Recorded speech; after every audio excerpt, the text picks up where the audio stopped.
Hello everyone, welcome to Think Easy Max channel. இன்னைக்கு நம்ம 12th standard Maxல chapter 2 complex numbersல example 2.7 பார்க்க போறோம். Question பாருங்க.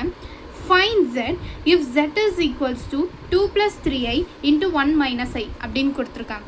இப்போ என்ன கண்டுபிடிக்க சொல்லிருக்காங்க? Z inverse. நமக்கு ஏற்கனவே தெரியும் z inverse நாலே 1 by z இல்லையா? இப்போ அவங்க கொடுத்துருக்கிறது z வந்து நம்ம z இன்வர்ஸாக கண்டுபிடிக்க சொல்லியிருக்காங்க. நம்ம இந்த மாதிரி தனித்தனியாக இப்போ போடாமல் இப்போ நம்ம சேர்த்து போட்டோன்னா நமக்கு ஈஸியாக இருக்கும். இப்படி நீ வந்து இப்போ 2 + 3i அப்படின்னு சொல்லிட்டு அதுக்கு ஒரு z இன்வர்ஸ் கண்டுபிடிச்சிட்டு அப்புறம் 1 - i ஒரு z இன்வர்ஸ் கண்டுபிடிச்சிட்டு அப்படி பண்ணாமல் ரெண்டுத்தையும் ஒரேடியாக மல்டிப்ளை பண்ணிட்டு நீங்கள் போட்டிங்கன்னா உங்களுக்கு ஈஸியாக இருக்கும். அதே மாதிரி ஸ்டெப்ஸும் உங்களுக்கு நிறைய போட வேண்டிய அவசியமும் இருக்காது. டைம் சேவ் பண்ண எக்ஸாம் டைமில். ஓகேவா? ஃபஸ்ட்டு நம்ம ரெண்டுத்தையும் சால்வ் பண்ணிக்கலாம். ஓகேவா? இப்போ நான் வந்து இங்கே இருக்க கொஷினை எழுதிக்கிறேன். 2 + 3i into 1 - i. இப்போ உள்ள மல்டிப்ளை பண்ணணும். நான் ஏற்கனவே சொல்லியிருக்கேன் கான்ஜுகேட், அதாவது காம்ப்ளெக்ஸ் நம்பர்ஸ்க்கு எப்படி நான் ப்ராடக்ட் பண்ணணும்னு சொல்லியிருக்கேன். ஒரு ரியல் நம்பர் பண்ணணும், அடுத்து ஒரு இமேஜினேட் பண்ணணும். அதுக்கேற்ற மாதிரி சைனை கேர்ஃபுல்லாக பார்த்துக்கோங்க. ஏன்னா எனக்கு i into i என்ன ஆகிடும்? i² ஆகிடும் இல்லையா? அப்போ i² ஆகும்போது எனக்கு ஆட்டோமேட்டிக்காக மைனஸ் வரும். ஸோ அதனால் கேர்ஃபுல். இங்கே -3 -3யோட i² சேர்றதுனால +3. அப்புறம் ஒரு ரியல் இமேஜினரி ஒரு i போட்டுட்டு அதுக்குள்ளே போடணும். 3 1s are 3. அப்புறம் இங்கே -2. அப்போ என் ஆன்சர் என்ன? 5 + i. இதுதான் என்னோட z வேல்யூ. ஆனால் உங்கள் கொஷினில் எனக்கு என்ன கேட்டிருக்காங்க? z இன்வர்ஸ் தான் கேட்டிருக்காங்க. So z inverse is equals to 1/5 + i.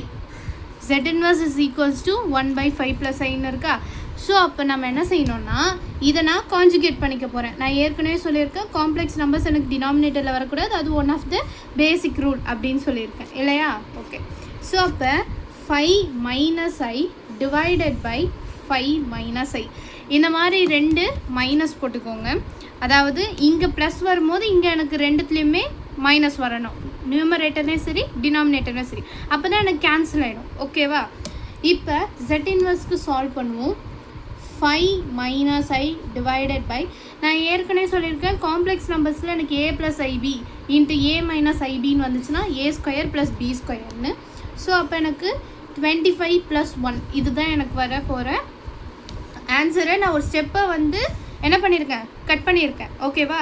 So அப்போ எனக்கு 5 divided by 26 - i into 1 divided by 26.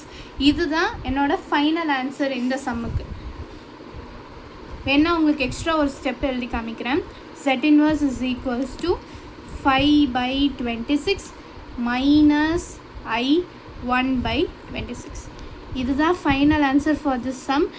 இந்த சேனலை மறக்காமல் சப்ஸ்கிரைப் பண்ணிடுங்க. இந்த சம்மில் உங்களுக்கு எதாவது டவுட் இருந்தால் கமெண்ட்டில் பண்ணுங்கள். மறக்காமல் இந்த சேனலை லைக் பண்ணிடுங்க. தேங்க்யூ.